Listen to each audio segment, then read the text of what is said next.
morning, student. Today we discuss about some another human diseases. So in previous class we have to discuss as the malaria in detail. So next one we have to discuss as the amoebiasis और amoebiasis. अलग अलग notes में अलग अलग तरीके से इसके spell किए हैं कि मे भी अमेबियासिस और अमोबियासिस का मतलब क्या है. तो हमने लोअर क्लासेस से अमीबा सुना है. अमीबा कौन है? प्रोटोजोन है, बराबर है. एक प्रिमिटिव टाइप ऑफ जुआ है जिसमें सिर्फ यूनिसेलुलर बॉडी होती है, मल्टीसेलुलर नहीं होती और बाइनरी फिशर से वो अपने आप को रिप्रोड्यूस करता है. Right, okay. तो बिल्कुल ये भी एक अमीबा ही है, ये भी अमीबा ही है. बस अमीबा का ये ऐसा स्पीसीज है जो ह्यूमन को डिसीजेस कॉज करता है. तो इसका नाम है एंटामोइबा हिस्टोलाइटिका. इसका नाम है एंटामोइबा हिस्टोलाइटिका. एंटामोइबा भी बोलते हैं लेकिन मोइबा की तो स्पेलिंग उसका सही तरीके से हमें लिखना आना चाहिए. इस वजह से एंटामोइबा हिस्टोलाइटिका, पर स्पेलिंग क्या है? Entamoeba histolytica. सो तो मे भी ये एक अमीबा की स्पीसीज है जो हमारे लिए हार्मफुल है. ये पानी नहीं पाई जाती. अमीबा भी कहाँ पाया जाता है? पानी में ही पाया जाता है.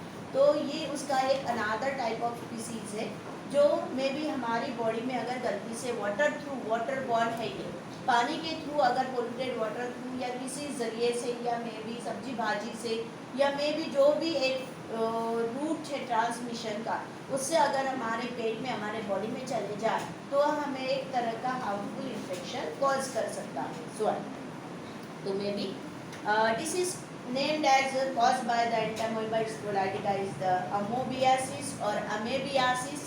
There is also known as to be amoebic dysentery. इसे और क्या कहा जाता है? amoebic dysentery भी कहा जाता है. अब डिसेंट्री आपको पता है, डिसेंट्री क्या होती है?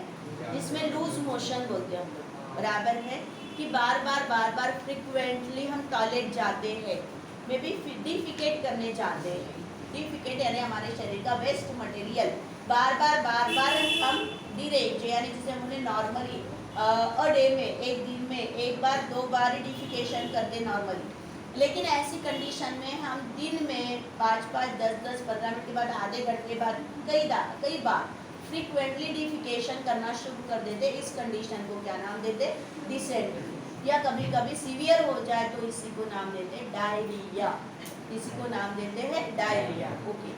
इनके सिम्टम्स थोड़े से अलग है. कभी कभार तो इसका इन्फेक्शन अगर हमारी बॉडी में इतना हो जाता है कि वॉमिटिंग आना शुरू हो जाती है और वॉमिटिंग थ्रू इसकी जो सिस्ट है वो सिस्ट बाहर निकलना शुरू हो जाती है. इसकी सिस्ट कैसे नज़र आती है? तो मे भी सिस्ट का मतलब क्या? कल ही पढ़े हमने, कल ही पढ़े कि जब वो एक जाइगोट बन जाता है तो जाइगोट एक खास तरह की प्रोटेक्टिव लेयर में अपने आप को कोट कर लेता है, मजबूत कर लेता है. उसका नाम होता है सिस्ट. तो ये भी कई दफ़ा अपनी सिस्ट फॉर्म में होता है, मजबूत होता है और इतने सारे हमारे बॉडी में हो जाते हैं कि स्टूल थ्रू यानी हमारे फिकल मैटर से तो फेंके जाते हैं पर हमारी वॉमिटिंग से भी निकले जाते हैं. और नियरली ये ट्रांसपेरेंट साबुदाने के जैसे दाने होते हैं वैसे नज़र आते हैं. अगर कोई एक सीरियस पेशेंट आपने कभी कभार देखा है, आपके घर में किसी को हुआ है, तो उसकी वॉमिटिंग से वो पतले पतले ट्रांसपेरेंट से साबुदाने जैसे दिखने वाले सिस्ट निकलना शुरू हो जाती है. इमेजिन नहीं कर सकते हम. क्या सचमुच ऐसा भी होता है? यस, ऐसा भी होता है. So consider that. इसे एक नाम और कौन सा दिया? Amoebic dysentery. यह हमारे ह्यूमन के लिए कॉमन इन्फेक्शन है, पोल्यूटेड वाटर से होता है मोस्टली. और इसका इन्फेक्शन ह्यूमन को इसके गैस्ट्रोइंटेस्टाइनल ट्रैक में यानी पेट की जो अतड़ियाँ होती है, नलिकाएं होती है, सिर्फ वही पाया जाता है. ब्लड में या इधर उधर कोई टिश्यू सेल पार्ट में, ब्रेन में या बोन्स में नहीं होता. तो क्या होता है? हमारी पेट की अतड़ियों में होता है. इस वजह से इसे इंटेस्टाइनल, गैस्ट्रोइंटेस्टाइनल ट्रैक इन्फेक्शन भी कहा जाता है. GIT gastrointestinal tract. सो में भी कहा जाता है कि हर रोज़ हमारी पूरी इंडिया की नियरली 15% पर्सन्स अफेक्टेड होते. रोज़ हमारे फैमिली में नहीं, हमारे सराउंडिंग में नहीं, पर कोई कोने में किसी को डिसेंट्री लगी है, डायरिया हुआ है, हम हर रोज़ सुनेंगे या हर रोज़ अगर इसकी रेशियो निकाला जाता है तो कितना मतलब उसने 15% तो डेली इसका इन्फेक्शन होता है इंडिया में। Then amoebiasis caused by protist, ये प्रोटिस्ट है, छोटा सा प्रिमिटिव टाइप ऑफ जुआ है, आप उसे कोट कर सकते हो। कभी कभी पूछा जाता है what are the positive agent for the amoebic dysentery और अमीबियासिस, तो वो कौन है? Entamoeba histolytica. कौन है वो? Entamoeba histolytica. एंटामोइबा का ई कैपिटल और एक स्मॉल, क्यों? Binomial nomenclature, yes. जो जीनस नाम होता है उसका पहला लेटर हमेशा कैपिटल होता है, स्पीसीज नेम होता है उसका पहला लेटर हमेशा स्मॉल होता है, इस वजह से। देन इसका लाइफ साइकिल यहाँ हमें डायग्रामेटिक स्केच में दिया है, एक्सप्लेनेशन में नहीं दिया है। एक्सप्लेनेशन में यानी कुछ चीज़ों को उसने कैसे दिया, अजम्पशन पर दिया है। तो लाइफ साइकिल देखिए, पढ़िए। ये जो इतना बड़ा जो डायग्राम है, देखिए मैं यहाँ बता दूँ आपको थोड़ा सा, ये आपको 2 मार्क के लिए ड्रॉ करने के लिए आता है। ये जो डायग्राम है इसे नोट करके रखिए। ये जो डायग्राम है ये आपको 2 मार्क के लिए, ड्रॉ अवेलेबल डायग्राम ऑफ है ना amoebic responsible for amoebic dysentery और draw available diagram of an entamoeba, सिर्फ इतना आएगा, या एंटामोइबा हिस्टोलाइटिका पूरा दिया रहेगा, कंसीडर। तो 2 मार्क के लिए आपको इसका डायग्राम निकालना है। तो अभी से बता रहे कि यही से आपको ये निकालना है, यही से आपको कैरी ऑन करना है। सो अब उसने कहा है कि ये भी एक तरह का अमीबा है, क्योंकि ये भी एक तरह का अमीबा है, तो नेचुरल है। अमीबा हमेशा अपने आप को रिप्रोड्यूस कैसे करता है? Binary fission. तो अपने शरीर के 2 हिस्से बना लेता है, देखिए दिख रहे हैं हमें, ट्रोपोजोइड्स करके बन गया है वो बाइनरी डिवीजन में। फिर उसको प्रीसिस्टिक फॉर्म में यानी अपने आप को एक खास तरह की कोटिंग में कोट कर लेता है, मजबूत हो जाता है, जिसे प्रीसिस्टिक फॉर्म कहते हैं, पतली लेयर। फिर और मोटी लेयर चढ़ा देता है, तो जिसे क्रोमेटिड बॉडीज के साथ सिस्ट, नजर आ रहा है सिस्ट, यानी पूरी तरीके से अपने आप को छोटे फॉर्म में स्फेरिकल स्ट्रक्चर में मजबूती से बांध लेता है, यानी खुले एनवायरनमेंट में भी जाएगा तो भी ये मरेगा नहीं। तो इस वजह से ऐसी मजबूत लेयर से अपने आप को वो जकड़ लेता है। देन बाइन्यूक्लिएट सिस्ट, अब सिस्ट के अंदर ही अंदर 2 न्यूक्लियस बना लेता है। क्वाड्रान्यूक्लिएट सिस्ट के अंदर ही अंदर 4 न्यूक्लियस बना लेता है। फिर अपने अंदर ही अंदर से सिस्ट वॉल को फोड़ता है और वुमन की पेट में अपने अंदर से 4 न्यूक्लियस कर लिया है, तो कितने जन्म लेंगे? 4 जन्म लेंगे। पहले 1 के 2 और 2 के 4, ऐसे एक साथ वो कितने को जन्म देंगे? 4 को जन्म देंगे। जैसे 4 को जन्म देंगे तो हमारी बॉडी फ्लूइड स्टूल में, स्टूल यानी फिकल मैटर, स्टूल में पाए जाएंगे या वोमिटिंग से अगर वो बहुत ज़्यादा तादाद में बढ़ जाते, सीरियस इन्फेक्शन होता है, तो वोमिटिंग से स्टूल से बाहर निकलना शुरू हो जाते हैं। और इस तरीके से फिर से वो अपने आप को बाइनरी फिशन करते हो, मल्टीप्लाई होती है। मल्टीप्लाई होने के बाद अगर एक एडल्ट फॉर्म में आ जाते हैं तो बड़ा सा डायग्राम हमारे सामने दिखाया गया है। कंसीडर इसका एक ही होस्ट होता है, कौन? Human being. अगर ये फ्री एनवायरनमेंट में यानी बाहरी वातावरण में, एक्सटर्नल वातावरण में अगर होते तो सिर्फ किस नाम से होते? सिस्ट नाम से होते। किस नाम से होते? सिस्ट। यानी सिस्ट की फॉर्म में अंडाशय जैसे, अंडा नहीं, अंडाशय इमेजिनरी अंडाशय सिस्ट फॉर्म में होते, क्योंकि बाहरी वातावरण में कड़क धूप होती है, हवा चलती है, जोरों के पानी के साथ वो बह के जा सकते हैं, तो इस वजह से वो फूटे नहीं, डैमेज नहीं हो, और जिसकी वजह से वो डेड नहीं हो, किल नहीं हो, या किसी के नीचे अगर आ भी जाते हैं तो भी वो फूटते नहीं है। इस वजह से वो किस फॉर्म में नहीं हो जाते? सिस्ट फॉर्म में हो जाते। चलो आगे साइंस एंड सिम्टम्स दिया है। इनके सिम्टम्स क्या है? डायरिया, यस, लूज मोशन, बार बार फ्रिक्वेंटली लूज मोशन शुरू हो जाता है, डिफिकेशन शुरू हो जाता है। फ्लैटुलेंस यानी हम इतना लूज हो जाते, इतना वीक हो जाते कि देखिए अगर किसी को हुआ होगा तो हम उठ भी नहीं पाते, चल भी नहीं पाते, इतना वीकेंड हो जाते डायरिया। अपने हमारी बॉडी का लिम्फ पानी जाता है, सुना होगा आपने।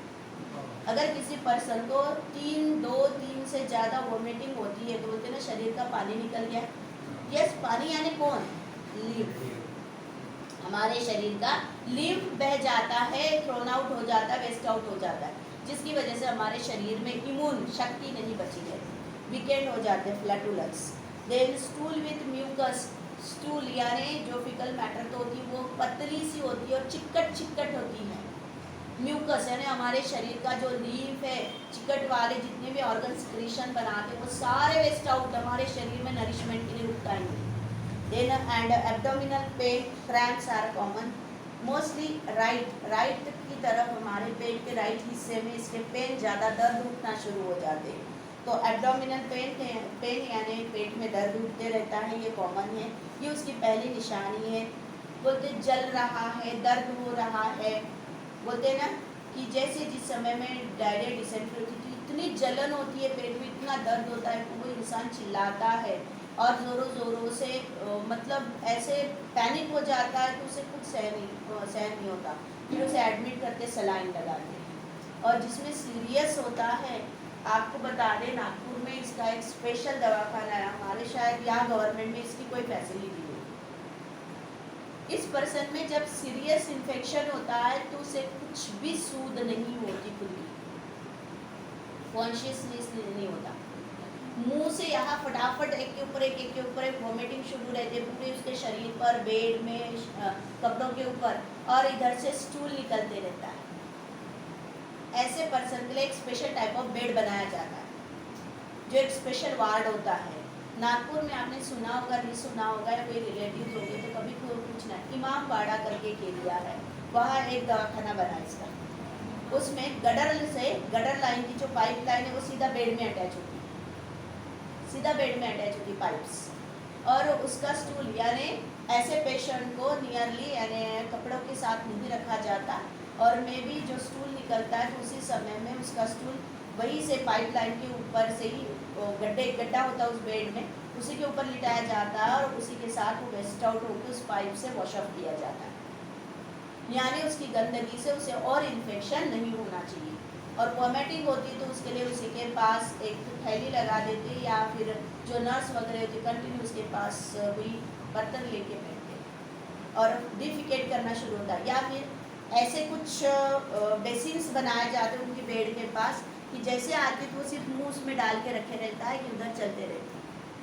यानी ऐसे स्पेशल टाइप ऑफ अरेंजमेंट होती है, इतना सीरियस इन्फेक्शन होता है।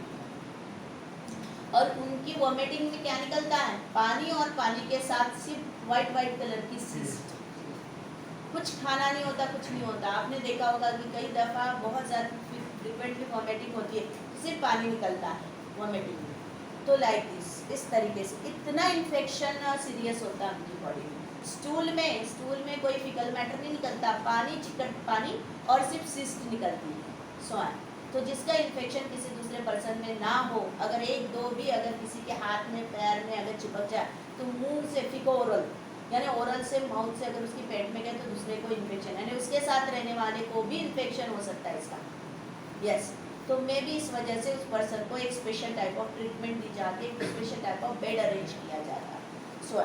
So consider that. तो may be passing of blood with stool is common in severe cases. अगर सीवियर केसेस हो जाती है तो डायरिया से भी मरते हैं कुछ लोग, यानी इतना उनके शरीर का पूरा पानी और उसके स्टूल के साथ साथ ब्लड भी बहना शुरू हो जाता है, तो कॉज टू डेथ। अटैक भी आते कई दफ़ा, ब्रेन स्ट्रोक भी होते कई दफ़ा।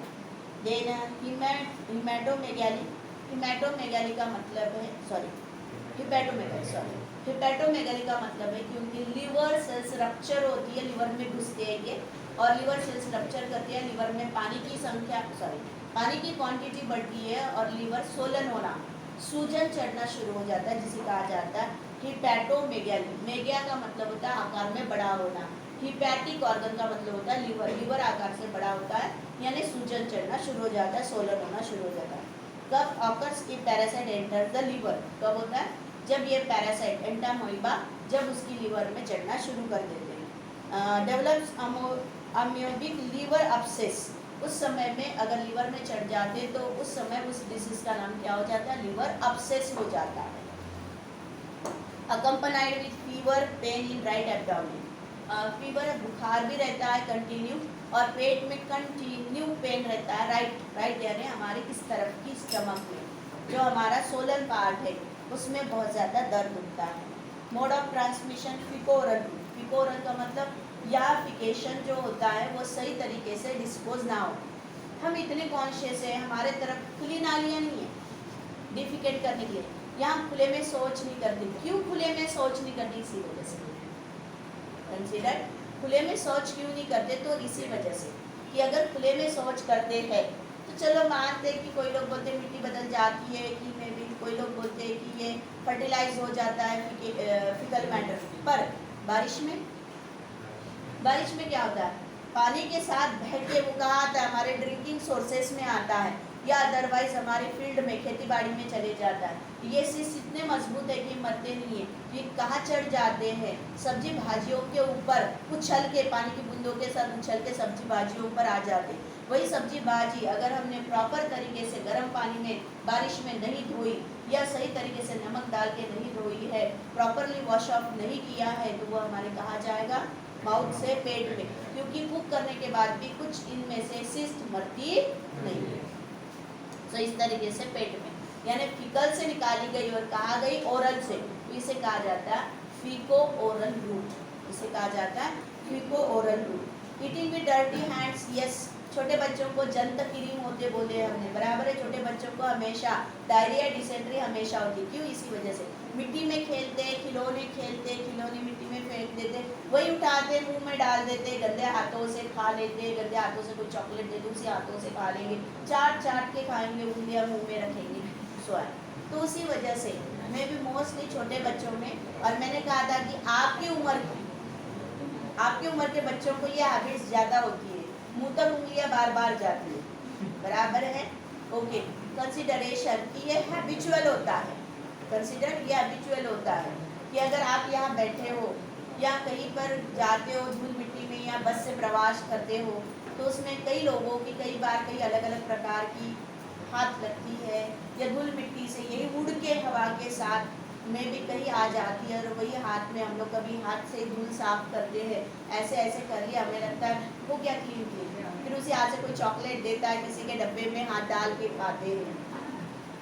कंसीडर, मैंने यही कहा है कि ये उम्र तक मोस्टली आपकी इस उम्र तक ऐसे इन्फेक्शंस मोस्टली होते हैं। लेटर ऑन मतलब एडल्ट में नहीं होते ऐसा नहीं, उनको भी हो सकते हैं, पर मे भी उनमें रेयर पाया जाता है, क्योंकि वो कॉन्शियस होते हैं, वो जानते हैं कि किस तरीके से इन्फेक्शन हो सकता है मोस्टली। तो इस वजह से कोविड ने हमें इतना कॉन्शियस बना दिया है कि शायद हमारी ये आदतें हमने नहीं छोड़नी चाहिए, बराबर है ना। मे बी कंसिडर दैट कि ये आदतें हमें बार बार हैंड वॉश करना, या साफ सुथरा रखना, या ट्वाइस अ डे नहाना, या अदरवाइज जब भी बाहर जाते तो बाहर से आने के बाद नहाना चाहिए, बाथरूम करना चाहिए। तो ये बहुत ही सही आदतें हैं, जो पहले जो पढ़े लिखे नहीं थे वो फॉलो नहीं करते थे, वो भी फॉलो करना लगे, तो हमें कोविड ने बहुत अच्छी आदतें भी दिया। So consider that. Then contaminated food and water, हम बोलते हैं ना कि गुपचुप खा लिया तो डायरिया हो गया, डिसेंट्री हो गई, लूज मोशन हो गई, वॉमिटिंग आ रही है, बाहर का कुछ खा लिए तो इन्फेक्शन हो गया है, यस। तो कभी कभी कुछ ऐसा कॉन्टेमिनेटेड फूड बोला, ज़रूरी नहीं है कि बाहर का खाते इस वजह से हो सकता है, ज़रूरी नहीं, पर अगर जो बाहर खाए हमने वो अगर खुले में रखा है तो धूल मिट्टी आके बैठेगी, हाउस फ्लाई आके बैठेगी, हाउस फ्लाई अपने साथ क्या लेके आएगी, फिकल मैटर, क्योंकि वो सबसे ज़्यादा सब करने कहाँ बैठती है, फिकल मैटर पर बैठती है, और अपने पैरों के साथ अपने बॉडी के साथ वही गंदी चीज़ें अटैच करके चिपका के ले आती है, और चीज़ों पर खाने पर बैठना शुरू कर देती है। तो जहाँ खुले में कुछ खाद्य पदार्थ रखे गए हैं, या फिर कुछ ऐसे लोग हैं जो कल का बासा है, पैसा कमाना है गरम करके या कुछ बना के बुद्धू बना के दूसरे दिन भी बेच देते हैं, थोड़ा सा स्पॉइल हो जाता है, मसाले ज़्यादा ऐड कर लेते हैं, सुगंध ज़्यादा ऐड कर लेते हैं, फ्लेवर ज़्यादा डाल देते हैं, इसेंस ज़्यादा डाल देते हैं, जिसकी वजह से उसकी स्पॉइल वाली स्मेल हमें नहीं आती, हम लोग बड़े चाव से खाते, पर पेट में जाने के बाद सही रोल प्ले करता है।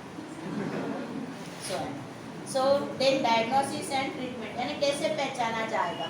अगर इसे पहचानना है तो मे भी अगर हमें इस तरीके से बार बार कुछ इन्फेक्शन हो रहा है, डायरिया, डिसेंट्री जैसे लूज मोशन, डिफिकेशन बार बार हो रहा है, फ्रिक्वेंटली वोमिटिंग हो रही है, तो कंसिडर दैट कि इस इन पर्सन का स्टूल यानी उनकी जो फिकल मैटर है वो सैंपल के तौर पर टेस्टिंग के लिए भेजी जाती है, उससे इसका डायग्नोस हो जाता है।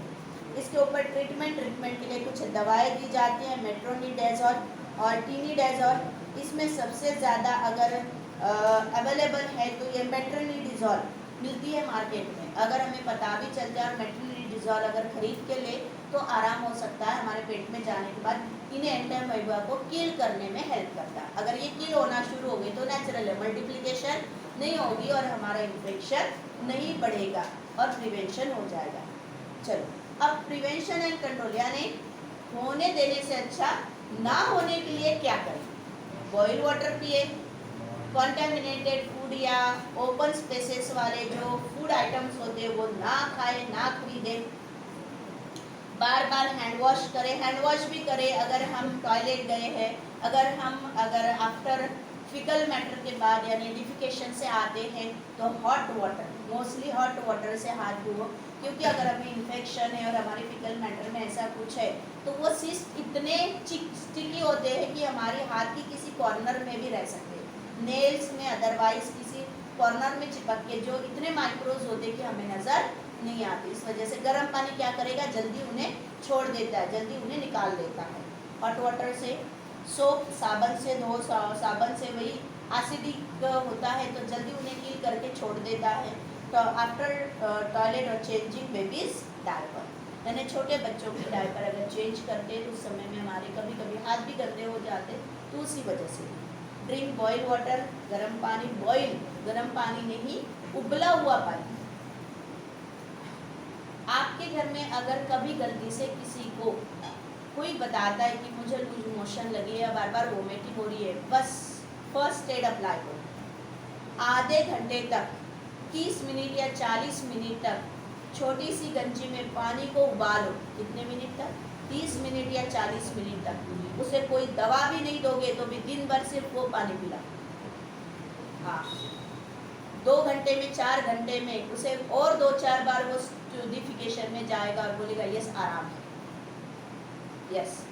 क्योंकि पानी से इसका मोस्टली रूट कौन सा है, वाटर बॉर्न है, mostly water borne, food borne. तो अगर पानी इस तरीके से बॉईल करके देते हो तो पानी की वजह से पानी की लेवल बॉडी में बढ़ती है और इसी पानी की वजह से क्या होता है कि उसका इन्फेक्शन कम होता है और ज़्यादा एक्स्ट्रा पानी के साथ नहीं आती और हमारे शरीर से ये वॉशअप होना शुरू हो जाता है।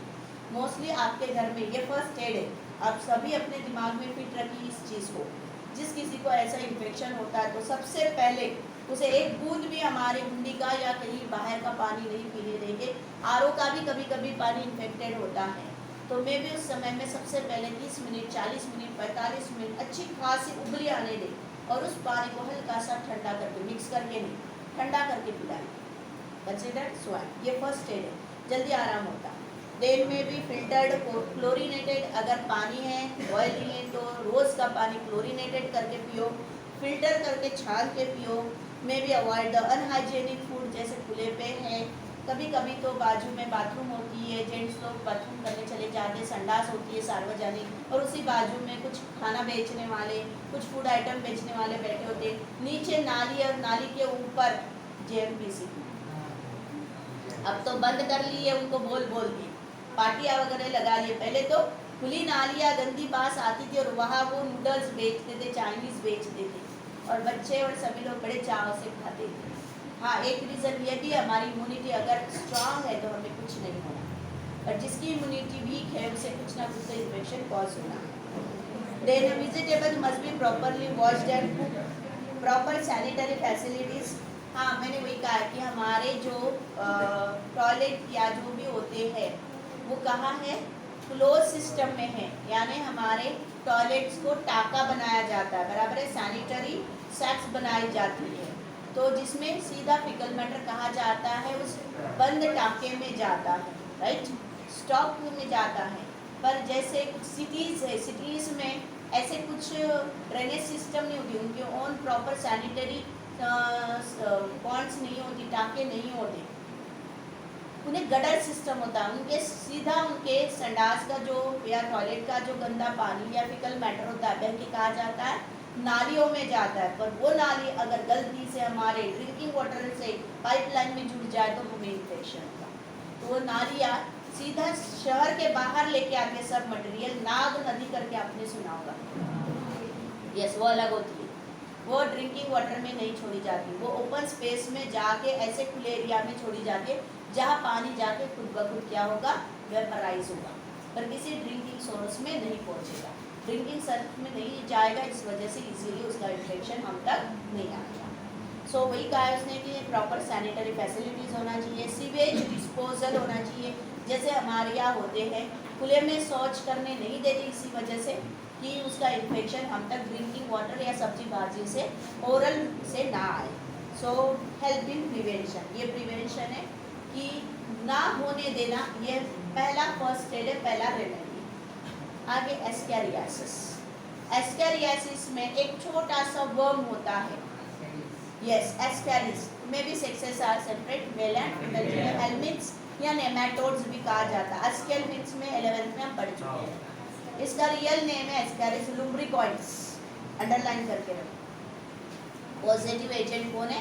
Ascaris lumbricoides. आप सिर्फ एस्कैरिस भी लिख के रखोगे तो भी चलेगा, पर पूरा नाम देते हैं तो सही इंप्रेशन रहता है, एस्कैरिस लुम्ब्रिकॉइड्स करके। सो में भी ये एंडोपैरासिटिक है, हमारे गट में, पेट में रहता है मोस्टली। देन में भी साइंस एंड सिम्टम्स वही गैस्ट्रोइंटेस्टाइनल डिस्कम्फर्ट, हमारे पेट की अतड़ियों में जाता है तो डिस्कम्फर्ट अजीब सा लगता है, अनकॉन्शियस सा लगता है, पेट में दर्द उठता है, राइट मोस्टली राइट स्टमक में पेन उठता है, राइट ट्रैक में या राइट पार्ट में, हमारे पेट की राइट पार्ट में ज़्यादा से ज़्यादा पैनिक महसूस होता है। देन कभी कभी इसमें वॉमिटिंग होती है, फीवर भी आता है। Presence of live worms in faecal matter, हमारी फीकल मैटर से लाइव वर्म्स भी निकलना शुरू हो जाती है। लार्वी छोटी छोटी, मैंने बताया इतनी सी छोटी छोटी सूत समान दिखती है, वाइटिश क्रीमिश कलर की, जैसे लगता है ये छोटे छोटे थ्रेड है, पर उसको ध्यान से देखेंगे तो वो मूव करती है, तब पता चलता है कि लिविंग बींग्स है, ये सूत के टुकड़े नहीं है। ये कौन है? लिविंग बींग्स, लार्वी है, छोटी छोटी लिया है वर्म्स है। पल्मोनरी डिसऑर्डर, हाँ हमारी ब्लड से घूम के हमारी पल्मोनरी वेन्स में घुस जाती है। देन सम पेशेंट्स न्यूमोनिटीज, यानी हमारे लंग्स में घुसती है कभी कभी तो रेस्पिरेटरी ट्रैक से, और अल्वेओलाई में जाके इन्फेक्शन करना शुरू कर देते, तब हमें कॉज होता है pneumonitis. Then loss of appetite, loss of weight, वजन कम होता है, दुबला पतला हो जाता है वो बच्चा या इंसान, भूख नहीं लगती उसे क्योंकि ये ज़्यादा हो जाते हैं। इओसिनोफिलिया, अचानक से अचानक से WBC में से एसिडोफिल्स, जिसका नाम इओसिनोफिल्स, ये अचानक से बढ़ जाते हैं हमारे बॉडी में, ब्लड में, तो उस वजह से उस इंसान को क्या होता है? इओसिनोफिलिया, और उस पर्सन को बहुत खुजली आती है, बहुत खुजाते रहता है, पेट में ज़्यादा से ज़्यादा खुजाते। आपको याद होगा कि छोटे बच्चों को जब जन्म क्रीम होते हैं तो बोलते हैं वो पेट खुजाता है, या हमारी अम्बिलिकल कॉर्ड के पास ज़्यादा खुजाता है। फिर कुछ लोग फर्स्ट एड के तौर पर हींग जो होते हैं उसे हींग का पेस्ट बना के लगा देते हैं, यहाँ पर ब्रेन में ना चढ़े, और मे भी पेट पर, या अदरवाइज कान के पीछे सर्कुलेशन में हमारी लिम्फ होती है, लिम्फ वेसल्स, उन लिम्फ वेसल्स को बचाई जाती है। कुछ लोग माथे पर भी लगा देते हैं कि सर में ट्रैवल करके ना चढ़े हमारी रेस्पिरेटरी या ब्लड सिस्टम से। सो तो ये फर्स्ट एड है हमारे घर की, तो इस वजह से ये वर्म्स धीरे से किल होना शुरू हो जाती है। Then maybe mode of transmission, वही फूड या ड्रिंक से कंटेमिनेटेड जो एग्स होती हैं वर्म्स की, वो हमारे पेट में पहुंच जाती है, और धीरे धीरे इसमें वो लार्वी की फॉर्म में, छोटी छोटी इलियो की फॉर्म में उस स्पोर से या उस एग से निकलते हैं। और अगर डायग्नोसिस ट्रीटमेंट सही समय पे हो जाए तो इनका स्टूल डायग्नोस करें तो पता चलता है कि इनकी स्टूल में ये इन्फेक्शन है एस्कैरिस का। अदरवाइज एंटी हेलमिंथिक ड्रग्स लिया जाता है, पाइपराजिन, हाँ मेबेंडाजोल, आपको गोली मिलती है, पढ़ा है क्या आपने? रेनी में और विंटर में 2 गोलियां दी जाती है, एक सितंबर अक्टूबर में दी जाती है, जुलाई अगस्त सितंबर, या अदरवाइज जनवरी में एक दी जाती है। अब इस साल पता नहीं आई, शायद इस साल नहीं आई, पर पिछले साल भी आई थी और उसके पहले भी आई है कई बार। तो नगर परिषद और ZP स्कूल में आती है, प्राइवेट स्कूल में नहीं आती, तो ऐसे स्कूलों में दी जाती है। पढ़ना उसके ऊपर लिखा होता है अल्बेंडाजोल, मेल्बेंडाजोल करके, तो वही जो मेबेंडाजोल वगैरह है, मेल्बेंडाजोल, ये दी जाती है। तो लिबेमिजोल, पायरेंटेन, ऐसी कई सारी ड्रग्स हैं जो इनको हील करने में हेल्प करती है। चलो इनका लाइफ साइकिल दिया है डायग्रामेटिक स्केच में, चलो देखते हैं। कॉन्टामिनेटेड फूड से कौन आया, इनकी इन्फेक्टिव लार्वी आई, अदरवाइज इनके एग्स आए। फिर स्वॉलोइंग बाय मैन, मैन की इंटेस्टाइन में गया, ब्लड में घुमा, हार्ट में जा सकता है, लंग्स में जा सकता है, ट्रकिया में घूमता है, फेरिंग्स में जा सकता है, इसोफेगस में, फिर से इंटेस्टाइन में जाके ये एडल्ट वर्म बन जाती है, मेल और फीमेल। फिर वो अंडे देते हैं, यानी अपने अंदर गमीट बनाते हैं, गमीट जाइगोट बनाते हैं, जाइगोट से अंडे बोले जाते हैं उनके, फर्टिलाइज एग्स, और ये फर्टिलाइज एग्स फिर से फिकल मैटर से या वॉमिटिंग से बाहर फेंक दी जाती है। फिर वो पहुँचते पहुँचते ड्रिंकिंग वाटर या सब्जी भाजी पर आती है और कंटेमिनेटेड फूड से या वाटर से हमारे पेट में जाती है। Prevention and control, avoiding defecation in open space, yes वही बताया, खुले में शौच नहीं करनी चाहिए।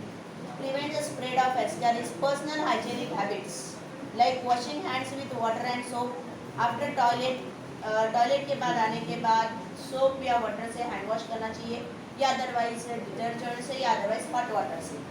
Washing vegetables thoroughly before cooking, पकाने के पहले सब्जी भाजी अच्छे से धोने चाहिए।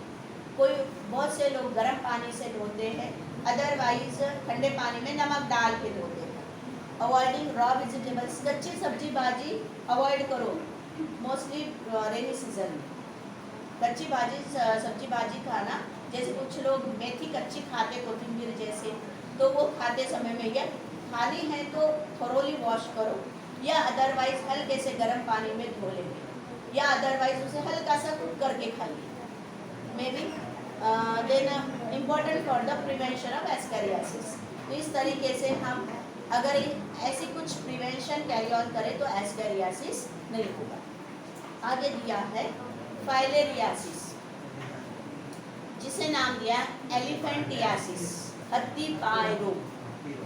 ओके सो तो मे बी कंसिडर फाइलेरियासिस किससे होता है, एक छोटी सी वर्म, इन्हीं में से एस्केलमिन से, इन्हीं की ग्रुप से एस्कैरिस एस्कैरियासिस करता है, उसी में से। नाम सही से टिक करके रखिए, बुचेरिलिया बैनक्रोफ्टी। कौन है वो, बुचेरिलिया बैनक्रोफ्टी। किससे होता है, मॉस्किटो बाइट से। किससे होता है, मॉस्किटो बाइट से। Filariasis can be divided into 3 सब टाइप, एक लिम्फेटिक फाइलेरियासिस, दूसरा सबक्यूटेनियस फाइलेरियासिस, और तीसरा serious abdominal cavity filariasis. Okay, हमारे इधर मोस्टली क्यूटेनियस फाइलेरियासिस पाया जाता है। कौन सा, सबक्यूटेनियस फाइलेरियासिस। इनके जो मॉस्किटोज होते हैं मे बी कंसिडर्ड दैट, कहा जाता है कि मॉस्किटो की स्पीसीज यहाँ पर मोस्टली एडिस कहा जाता है। कौन सा, एडिस करके जो होता है, या पुलेट्स। तो ये जो मॉस्किटो है इनकी सलाइवा में होते हैं ये। अभी हमने मलेरिया डिस्कस किया, बिल्कुल एज लाइक। पर जैसे मैंने कहा था कि हमारे लोअर आर्मिटीज, ये जो मॉस्किटोज होते हैं जिसकी वजह से फाइलेरियासिस होता है, वो हमारी लोअर आर्मिटीज है पैरों के ऊपर। जैसे आप लोग मुझे कॉन्सेंट्रेट करो तो आपका कॉन्सेंट्रेशन सिर्फ यहाँ तक है, कॉन्शियस हो, पर कुछ कॉन्सेंट्रेशन आपका यहाँ निगलेक्ट हो गया पैरों में। और मोस्टली मॉस्किटोज कहाँ काटते हैं, पैरों में। तो जिस समय में मॉस्किटो का ज़्यादा प्रादुर्भाव, उस समय में सभी बोलते हैं ना कि पूरे अंग ढकने वाले कपड़े पहनिए, जिसकी वजह से मॉस्किटो बाइट करने के लिए बैठेंगे, लेकिन कपड़ों के अंदर से ज़्यादा बाइट, कपड़ों के ऊपर से हमें बाइट नहीं कर सकते। मोस्टली वो ट्राई करते, कभी कभी तो कपड़ों के ऊपर से भी, कपड़े के अंदर से भी अपनी जो प्रोबोसिस है वो हमारी स्किन में डाल देते, तो उसी पर्सन को काट सकता है जो कॉन्शियस नहीं है इतना, यानी वो हमारे शरीर पर बैठा, कपड़ों से अंदर भी उसकी प्रोबोसिस जा रही, तो हमें सेंसेशन नहीं है, हम इतना क्या सो गए हैं, बैकअप नहीं है क्या, हमारी जो नर्वस सिस्टम है वो बैकअप में नहीं है, ऐसा रेयरली होता है। सो आई एम कंसिडर, तो मे भी जैसे हमें बताया कि मच्छर हमारे ऊपर बैठ रहे हैं लेकिन दोनों हाथ में कोई काम है, या हम किसी में बिजी है, या हमारी माइंड पूरी तरीके से किसी चीज़ को कॉन्सेंट्रेट कर रही है, तो उस समय में ही हमें मॉस्किटोज मोस्ट ऑफ टाइम मच्छर काटते हैं। तो लोअर आर्मिटीज में काटते, जिस वजह से इसका इन्फेक्शन हमारी कहाँ होता है, ये पैरों की, लोअर आर्मिटीज यानी पैरों की स्किन में होता है, क्यूटेनियस पार्ट में होता है, और वहाँ वो मल्टीप्लाई करना शुरू कर देते हैं। और उस समय में ये वर्म्स हमारे शरीर की सेरम को बढ़ाती है, पानी को ज़्यादा से ज़्यादा बढ़ाती है, ब्लड को पानी में कन्वर्ट करना शुरू कर देती है, जिसकी वजह से हमारे लोअर आर्टरीज पैर वगैरह धीरे धीरे फूलना शुरू हो जाते हैं और उनका मल्टीप्लिकेशन बढ़ जाता है। तो उस वजह से हमारी जो रेंज शेप वाली जो पैर होती है वो कैसी नज़र आती है, डी रेंज, यानी ज़्यादा खुली हुई नज़र आती है, तो उसे हम नाम देते हैं हत्ती पाय रोग। ओके, पहला दिया उसने लिम्फेटिक फाइलेरियासिस, यानी हमारी बॉडी में यहाँ पर कभी कभी अचानक से यहाँ पर किसी को गॉइटर नहीं, यहाँ पे गुठलियाँ नज़र आती है, इतनी बड़ी गुठली नज़र आती है ऐसी अजीब से, कभी कभी गर्दन के ऊपर गुठली नज़र आती है। तो लिम्फ जहाँ होती है, लिम्फ नोड, कभी कभी अगर उनमें इनका इन्फेक्शन हो गया तो उस वजह से वहाँ पर स्वोलन अप होना शुरू हो जाता है। कभी कभी थाई रीजन में, कभी कभी हमारी हाथ की, कभी पेट पर बड़ी सी गुठलियाँ आ जाती है। हाँ, तो कंसिडरेशन में इस तरीके से उनकी लिम्फेटिक फाइलेरियासिस, सबक्यूटेनियस मोस्टली हमारी पैरों पर, सेरस कैविटी फाइलेरियासिस, यानी अगर ये सीधा पेट में चले गए, पेट में मल्टीप्लाई हो रहे हैं गट में हमारे, तो उस समय में सेरस फाइलेरियासिस कहलाया जाता है। इनकी 3 स्पीसीज दिया है।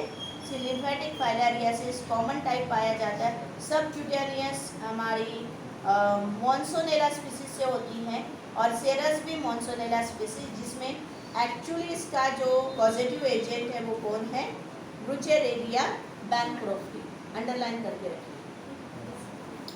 जिसमें इनकी दूसरी स्पीसीज है ब्रुगिया मलाई और ब्रुगिया तिमोरी। 3 स्पीसीज में ये पाई जाती है, कौन, ब्रुगिया मलाई और ब्रुगिया तिमोरी करके।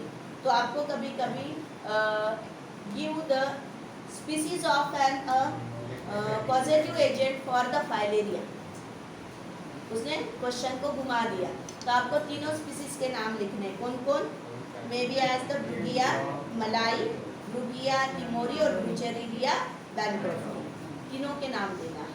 देन साइंस एंड सिम्टम्स में वही oedema with thickening of skin, यानी अचानक से हमारी स्किन खुल के आती है, एडेमा यानी हल्की सी दर्द करना शुरू कर देती है, अंडरलाइन टिश्यू, हमारे स्किन के नीचे वाले टिश्यू सोलन अप होना शुरू हो जाते हैं, एडेमा जिसे बोलते हैं।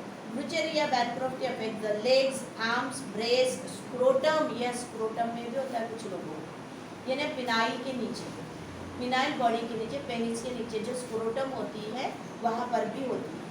इन lymphatic filariasis worms infect lymphatic system, causes enlargement of lymph vessels and nodes, हमारे बॉडी में जहाँ जहाँ लिम्फ वेसल्स एंड नोड्स होते हैं उन्हें सोलन अप करना शुरू कर देते हैं। This is called the elephantiasis, limbs are swollen like legs of elephant. ऐसे हमारे कुछ बॉडी पार्ट्स सोलन होना शुरू हो जाते हैं, इमेजिन टू जैसे हाथी के पैर होते हैं, बड़े बड़े हाथी के पैर कैसे होते हैं, बड़े बड़े, तो इमेजिनेशन में इसे एलिफेंटियासिस का। देन लिम्फेडेमा, लिम्फेडेमा होता है accumulation of lymph fluid in tissue causing swelling, पानी भरना, लिम्फ का पानी बनता है, पानी भरना, ज़्यादा से ज़्यादा बॉडी में पानी स्टोर होना शुरू हो जाता है, शरीर से बाहर निकलना कम होता है, जिस वजह से अपने आप सोलन अप होना शुरू हो जाता है। लाइफ साइकिल दी है, एक मॉस्किटो के अंदर तो एक ह्यूमन के अंदर, श्योर। चलो, तो मे भी जब मॉस्किटो किसी इंसान को काट लेता है तो काटने के बाद सबसे पहले उसके अंदर उसके सलाइवा से छोटी छोटी वर्म्स दिखाई गई है, 2 नंबर पे देखिए। 3 नंबर में मे भी एडल्ट जो होती है वो अपने आप से इस तरीके से छोटी छोटी अंडाशय के साथ छोटी छोटी फाइलेरियल लार्वी बोलते हैं उसे, लार्वी जन्म देती है, और फिर ये लार्वी ह्यूमन की ब्लड में घूमती रहती है। ह्यूमन का ब्लड कौन लेगा, मॉस्किटो, फिर मॉस्किटो के ब्लड में जाएगा, मॉस्किटो के ब्लड से ट्रैवल करके उसकी सलाइवरी ग्लैंड सलाइवा, फिर से ये मॉस्किटो किसी इंसान को काटेगा तो रिटर्न ऑफ गिफ्ट में सलाइवा के साथ फिर से ये दे देगा। चलो, नेक्स्ट पॉइंट है इसका, as the hydrocele, hydrocele that is testis are, जिसे हमने स्क्रोटम में कहा, स्क्रोटम में, तो hydrocele that is testis are enlarge due to accumulation of lymphatic fluid in testis. तो टेस्टिस में ये लिम्फेटिक फ्लूइड भरना शुरू हो जाता है, जिसकी वजह से एनलार्जमेंट होती है। ट्रांसमिशन कैसे होता है, फीमल कुलेक्स मॉस्किटो मोस्टली, अंडरलाइन करके रखिए, हमारे इंडिया में कुलेक्स मोस्टली, फीमल कुलेक्स मॉस्किटो, और मलेरिया किससे होता है, फीमेल एनाफिलस मॉस्किटो, ध्यान में रखिए, गड़बड़ मत करना, इसका उधर और उसका इधर मत करना, ठीक है। Larvae escape mosquito body and arrive on the human skin, mosquito के शरीर से निकलती है और ह्यूमन की स्किन में पहुंच जाते through the saliva, then penetrate skin and undergo two moulting, moulting यानी अपने दो रोल बदलती है, दो स्टेजेस बदलती है जिसे मोल्टिंग कहा है, और settle in the lymphatic system, और वो 8 से 16 महीने तक, देखिए अगर इन्फेक्शन हो भी जाए तो 8 से 16 महीने तक वो हमारे शरीर में स्किन में रह जाती है, इस वजह से हम उसे इजीली किल नहीं कर पाते, इनका इन्फेक्शन उस पर्सन को हो सकता है।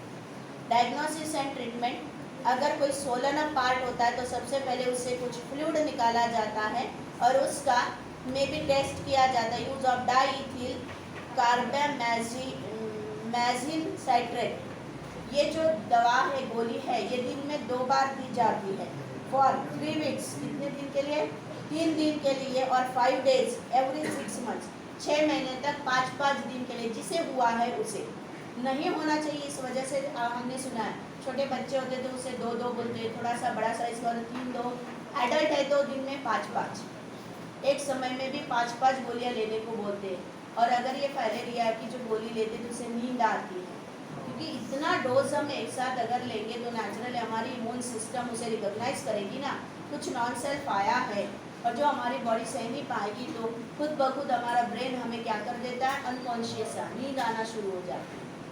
सो देन डायग्नोस ट्रीटमेंट हो गया, prevention and control, avoid mosquito bite by using mosquito nets, insect repellents, yes, then eradication of mosquitoes is essential for control of filariasis. Eradication यानी मॉस्किटो को मार गिराओ या मॉस्किटो को हमारे घर में आने नहीं देना चाहिए, उसे कहा गया इरेडिकेशन, यानी दूर भगाओ। अगर मॉस्किटो से बचने के लिए आपने नेट लगा लिया है, मे भी आपने रिपेलेंट भी यूज़ कर लिया है, फिर भी आपको बाहर जाना है, बाहर मॉस्किटो का इतना प्रादुर्भाव है, तो आप ऐसा कुछ तरीका इस्तेमाल करेंगे जिसकी वजह से आप मॉस्किटो को अपने आप को काटने नहीं देंगे या घर के अंदर प्रवेश करने नहीं देंगे। शाम के समय में 6 बज जाते हैं या 6:30, यानी अब तो जल्दी अंधेरा होता है, तो इस समय में देखिए सब लोग इतने कॉन्शियस है कि सारे दरवाजे खिड़कियाँ बंद कर देते।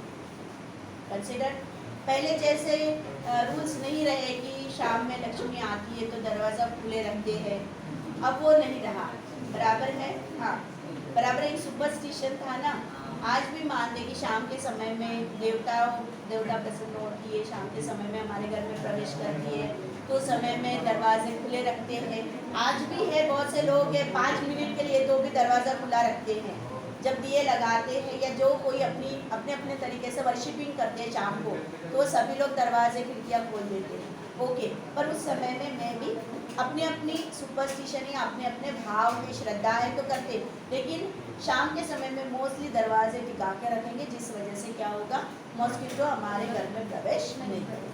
तो that is the better prevention for as the cure, यानी कोई डिसीज़ होगा और उसे हम क्यूअर करने के पीछे लगने से अच्छा उससे बचना बहुत ज़रूरी है, प्रिवेंशन करना, कंट्रोल करना ज़रूरी है। अंडरस्टूड? चलो यहाँ तक समझ में आया है?